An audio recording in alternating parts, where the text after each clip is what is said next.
ಕರ್ನಾಟಕದ ಪ್ರತಿಷ್ಠಿತ ಮಾದಾರ ಮಹಾಸಭಾ ಸಂಘಟನೆಯ ಚುನಾವಣೆಯನ್ನ ಮಾಜಿ ಸಚಿವರಾದ ತಿಮ್ಮರಾಯಪ್ಪ ಹಾಗೂ ಮಾಜಿ ಶಾಸಕ ಗಂಗಾ ಹನುಮಯ್ಯ ಅವರ ಅಧ್ಯಕ್ಷತೆಯಲ್ಲಿ ಹಾಗೂ ಜಿಲ್ಲಾ ಪಂಚಾಯತ್ ಮಾಜಿ ಅಧ್ಯಕ್ಷರಾದ ಹುಚ್ಚಯ್ಯ ಅವರ ನೇತೃತ್ವದಲ್ಲಿ ಅಧ್ಯಕ್ಷರು ಮತ್ತು ಪದಾಧಿಕಾರಿಗಳ ಆಯ್ಕೆ ಮಾಡಲಾಯಿತು. ಚಿಕ್ಕನಾಯಕನಹಳ್ಳಿ ತಾಲೂಕಿನ ಸ್ತ್ರೀ ಭವನದಲ್ಲಿ ಈ ಚುನಾವಣೆಯನ್ನ ಏರ್ಪಡಿಸಲಾಗಿದ್ದು, ತಾಲೂಕು ಅಧ್ಯಕ್ಷರನ್ನಾಗಿ ಪ್ರವೀಣ್ ಬಿವೈ, ಉಪಾಧ್ಯಕ್ಷರನ್ನಾಗಿ ಗೋಪಾಲ್ ಹಾಗೂ ಕಾರ್ಯದರ್ಶಿಯಾಗಿ ಶಂಕರ್ ಬರಕ್ನಾಲ್ ಅವರನ್ನ ಅವಿರೋಧವಾಗಿ ಆಯ್ಕೆ ಮಾಡಲಾಯಿತು. ಈ ಸಂದರ್ಭದಲ್ಲಿ ತಾಲೂಕಿನ ಡಿಎಸ್ಎಸ್ ಮುಖಂಡರು ಮಾದಿಗ ದಂಡೂರ ರಾಜ್ಯ ಕಾರ್ಯದರ್ಶಿ ಬೇವಿನಹಳ್ಳಿ, ಚನ್ನಬಸವಯ್ಯ, ಯರೇಕಟ್ಟೆ ರಮೇಶ್, ಅಗಸರಹಳ್ಳಿ ನರಸಿಂಹಮೂರ್ತಿ, ಆನಂದ ಹಾಶ್ರಿಯಾಳ್ ಇನ್ನೂ ಅನೇಕ ಮುಖಂಡರು ಭಾಗಿಯಾಗಿದ್ರು.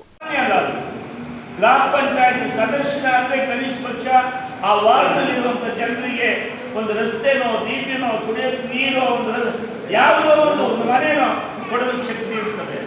ಆ ಗ್ರಾಮ ಪಂಚಾಯತ್ ಸದಸ್ಯರಿಂದ ಹಿಡಿದು ಪಾರ್ಲಿಮೆಂಟ್ ವರೆಗೂ ನಮ್ಮವರು ಸಶಕ್ತರಾಗಬೇಕು. ನಾವು ಹೇಳ್ತೀವಿ, ಎಲ್ಲ ಏನೇನೋ ಹೇಳ್ತೀವಿ, ಭ್ರಮೆನಲ್ಲಿ ಹೇಳ್ತಾ ಇದ್ದೀವಿ.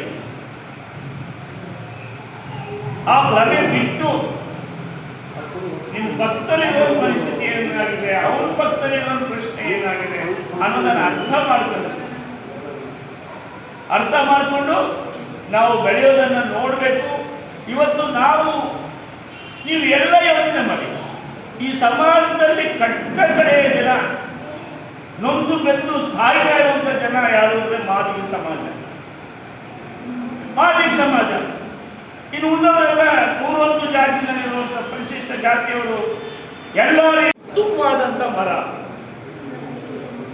ಅದಕ್ಕೆ ನಾವು ಬೇರುಗಳು ಅಂತ ನಾವು ತಿಳ್ಕೋಬೇಕು.